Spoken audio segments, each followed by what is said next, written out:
जय हिंद साथियों, स्वागत है आप सभी का अपने यूट्यूब चैनल में। देखिए, आप सभी को पता है कि यूपी पुलिस 60,244 का रिजल्ट आ गया है। आज जो मैं वीडियो बना रहा हूँ, मैं तो बहुत टाइम बाद वीडियो बना रहा हूँ। वैसे कुछ दिक्कत नहीं, बहुत सारे कमेंट करके पूछते हैं कि वीडियो क्यों नहीं बना रहे हो। कुछ ऐसे काम होते हैं कभी कभी कि हमें टाइम नहीं मिल पाता, ठीक है। तो उन जिम्मेदारी की वजह से ऐसा नहीं हो पा रहा है। तो देखो, मैं आपको बताऊँ, ये जो रिजल्ट आया है ना, सीधी सी बात है, कोई भी रिजल्ट आता है एक साइड में खुशियां देता है और एक साइड में बहुत ज्यादा दुख देता है। इन सारी चीजों के ऊपर बाद में बात करूंगा। सबसे पहले उनके लिए बात करता हूं कि जिनका इसमें सिलेक्शन नहीं हुआ है। सबसे पहले जिनका सिलेक्शन हो गया है, मैं एक विनती उनसे करता हूं कि अपने उस टाइम को ध्यान करना कि एक टाइम ऐसा आपके साथ भी हुआ था कि किसी और का सिलेक्शन हो गया था, और लोगों का सिलेक्शन हो गया था, लेकिन आपका नहीं हुआ था। आज आपका हो गया है तो कुछ लोग आपके साथ के ऐसे भी होंगे जिनका नहीं हुआ है। तो उनके सामने कोई भी ऐसी बात मत करना ज्यादा ईगो वाली या कुछ ऐसी वाली कि जिन बातों को सुनकर के सामने वाला बहुत ज्यादा दुख फील करिए। सबके साथ होता है, स्टूडेंट लाइफ ही ऐसी है, ये सब कुछ चलता रहता है। जिनका सिलेक्शन नहीं हुआ है उनसे बस मैं यही कहना चाहता हूं कि ये जो समय है ना, ये एक जैसा नहीं रहता। अच्छा समय आपका भी आएगा, जैसे जिनका सिलेक्शन हो गया उनका आया तो आपका भी आएगा। कोई किसी भी तरीके से परेशान नहीं होना है, और ऐसी कोई भी मतलब अपनी ओर से एक्टिविटी मत करना जिसकी वजह से आपके घर वालों को दुख हो या और लोगों को सुनकर भी ये लगे कि ये पढ़ने वाला लड़का था, इतना समझदार था, इसने ऐसा क्यों कैसे कर लिया। आपकी समझदारी पर सवाल भी उठे, इसलिए ऐसा कोई भी कदम मत उठाना। ये सब हार जीत चलती रहती है, मतलब ये वैसे जीवन की हार जीत नहीं है। ऐसा नहीं है कि आपका सिलेक्शन नहीं हुआ तो आप जीवन में बहुत कुछ हार गए, कुछ ज्यादा नहीं बड़ा कर पाएंगे। ऐसे बहुत सारे लोग हैं, मेरे मतलब जानने वाले भी बहुत सारे ऐसे हैं कि मेरा सिलेक्शन हो गया, उनकी कोई सरकारी नौकरी नहीं, लेकिन उन्होंने अपने जीवन में मुझसे बहुत ज्यादा कुछ बढ़िया कर रहे हैं वो, और बहुत ज्यादा बढ़िया करेंगे। तो ऐसा नहीं कि सरकारी नौकरी वाले के पास ही सब कुछ होता है, ठीक है। तो अच्छे तरीके से अपनी तैयारी करते रहिए। एक टाइम ऐसा है आपके जीवन में कि आपका सिलेक्शन नहीं हुआ, तो एक टाइम ऐसा भी आएगा कि इस पीडीएफ में फाइनल की में कहीं ना कहीं आपका नाम जरूर होगा। कट ऑफ आप सभी को पता है कि बहुत ज्यादा गई है, मतलब इतना अंतर किसी ने नहीं सोचा था कि इतना बड़ा अंतर भी देखने को मिलेगा। सब सोच रहे थे, आप भी सोच रहे थे, कि हम भी सोच रहे थे कि 5-7 नंबर का अंतर होगा, लास्ट 10-15 नंबर जो आपकी कट ऑफ पे बढ़ जाएगी, 10-12 नंबर। लेकिन ऐसा ऐसा देखने को मिला है कि 15 नंबर, 20-20 नंबर, 24-24 का नंबर का जो अंतर है, जो पहली कट ऑफ थी और इस बारी कट ऑफ में, ठीक है। दूसरी बात मैं आपको बात करूं, सेकंड लिस्ट आई क्या, सेकंड लिस्ट कह लूं या मैं आपको कह लूं जो आपकी वेटिंग लिस्ट है, ठीक है। तो देखो, मैं आपको बताऊं कि यूपी पुलिस की बात कर रहा हूं, खास करके मैं किसी और वैकेंसी की बात नहीं कर रहा हूं। यूपी पुलिस में अक्सर ऐसा होता है कि मेडिकल से पहले ही यहां पर फाइनल लिस्ट आती है, और फाइनल लिस्ट में सिर्फ वही पास किए जाते हैं जितनी वैकेंसी है।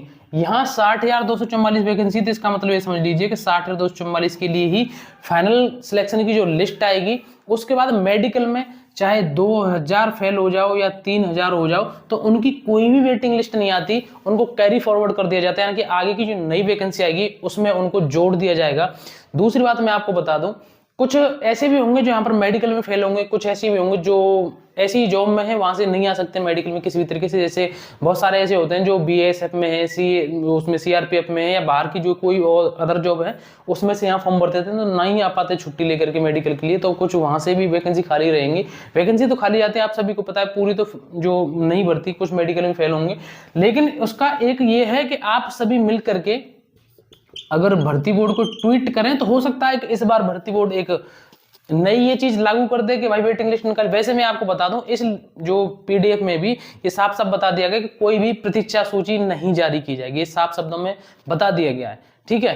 दूसरी बात मैं आपको बताऊं कि अब जो सबसे जरूरी बात यह है कि ये जो नई वैकेंसी है ना, 35,000, 30-35,000 की जो वैकेंसी आएगी, इसका नोटिफिकेशन कब आएगा।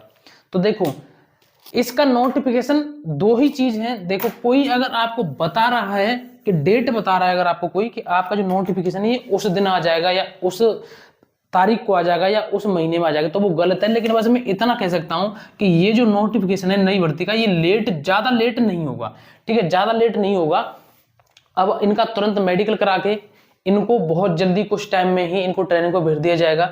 उसके बाद ही नई प्रक्रिया आपकी भर्ती की चालू हो जाएगी। और जो हमारे भर्ती बोर्ड के अध्यक्ष हैं, उन्होंने भी, मैं ये तो भूल गया हूँ कि कौन से न्यूज में चैनल में देखा था मैंने, कल या परसों ही रिजल्ट जारी होने के बाद उन्होंने ये बताया है। जो पत्रकार हैं उन्होंने पूछा था कि नई भर्ती है जो 30-35,000 की नई वैकेंसी की जो घोषणा की है, हमारे प्रदेश के मुख्यमंत्री जी ने भी बताया है कि वो कब आएगी, उसका नोटिफिकेशन आप कब निकालेंगे। तो उन्होंने बोला है कि भर्ती बोर्ड सभी एग्जाम पर, सभी भर्ती पर अच्छे तरीके से काम कर रहा है, और जिस तरीके से हम जिस स्पीड से काम करते आ रहे हैं ऐसे ही इस पर भी हम काम करेंगे। उन्होंने कोई डेट, कोई तारीख, कोई महीना तो नहीं बताया, लेकिन उन्होंने ये बताया है कि जिस तरीके से हम काम कर रहे हैं फुर्ती से, अच्छे तरीके से, उसी तरीके से इस वैकेंसी को भी निकालेंगे हम। यानी कि आप कह सकते हैं, मैं वही कह रहा हूं कि उसका फिक्स डेट तो मैं नहीं बताऊंगा आपको, यानी कि मुझे खुद भी नहीं पता है अभी से, लेकिन इतना जरूर बता रहा हूं मैं कि ये वैकेंसी लेट तो नहीं होगी, आपको जल्दी ही ये वैकेंसी देखने को मिलेगी। तो ये सारी चीजें हैं। दोबारा से मैं इनके लिए बात करूंगा जिनका सिलेक्शन नहीं हुआ है। बहुत सारे ऐसे भाई बहन हैं कि जो बहुत परेशान है, मेरे पास कमेंट या इंस्टाग्राम पर मैसेज कर रहे हैं। ये समय आपको झेलना पड़ेगा, और किसी कोई आपके इस दुख में अगर शामिल हो रहा है, जैसे जिनका सिलेक्शन होगा, कोई आपका साथी है वो इनको समझा रहा है, तो एक अच्छी बात होती है। आप भी एक समझदारी का वो दायित्व निर्वहन कीजिए। अगर आपका कोई भी साथी ऐसा है जिनका सिलेक्शन नहीं हुआ है तो उनको थोड़ा समझाइए। दूसरी बात मैं आपको बता दूं, ये स्टेज ऐसी होती है, अगर कोई पहले निकल जाता है तो कोई दिक्कत नहीं होती इतनी, लेकिन अगर कोई फाइनल स्टेज पर निकलता है ना, मैंने एक लाइन पढ़ी थी कहीं पर कि अगर हम अपनी मंजिल की सारी सीढ़ियां पार कर चुके हैं, लास्ट सीढ़ी हम पार नहीं कर पाए और वहां से हम गिर गए या फेल हो गए, तो दोस्त उस टाइम पर चोट नहीं लगती, उस टाइम पर सदमा लगता है। तो ठीक है, आपका सिलेक्शन हो गया, किसी और का नहीं हुआ, तो ये मत समझो कि वो बेकार है या उसको हम नीचा दिखाएं, उसके बारे में बुरी बात कहें। उनको भी समझाइए। खास करके हमारे समाज में, गांव में ऐसा चलता है, जिसका नहीं हुआ उनको कोई कुछ बोलता है, कोई कुछ बोलता है। ऐसा नहीं होना चाहिए। आपका भी कोई साथी जिसका नहीं हुआ, उसे समझाएं कि आज नहीं हुआ कल हो जाएगा। और जिनका हो गया है वो इतने ज्यादा भी नहीं उछलें, उनके सामने कुछ ऐसी बात नहीं करें, क्योंकि वो भी सोचें कि एक टाइम ऐसा था जिस टाइम आपका भी नहीं हुआ था, तो आपको कैसा लगा था, इसी तरीके से वो फील कर रहा होगा। तो ये सारी चीजें हैं। नई वैकेंसी के ऊपर, नई वैकेंसी की तैयारी किस तरीके से करनी है, कैसे करनी है, बहुत जल्दी जल्दी हम चीजों को क्लियर करके बताते चलूंगा मैं आपको। बाकी आप अपने पढ़ते रहिए, अच्छे तरीके से रहिए, पढ़ाई मत छोड़ देना, जिनका सिलेक्शन नहीं हुआ है वो भी। ठीक है, तो आज के लिए बस इतना ही। वीडियो अगर पसंद आएगी तो लाइक करके चैनल को जरूर सब्सक्राइब कर लेना, और भी आपको कोई डाउट है कमेंट करके जरूर बताना। आज के लिए बस इतना ही, मिलेंगे नेक्स्ट वीडियो में। जय हिंद, नमस्कार, राम राम।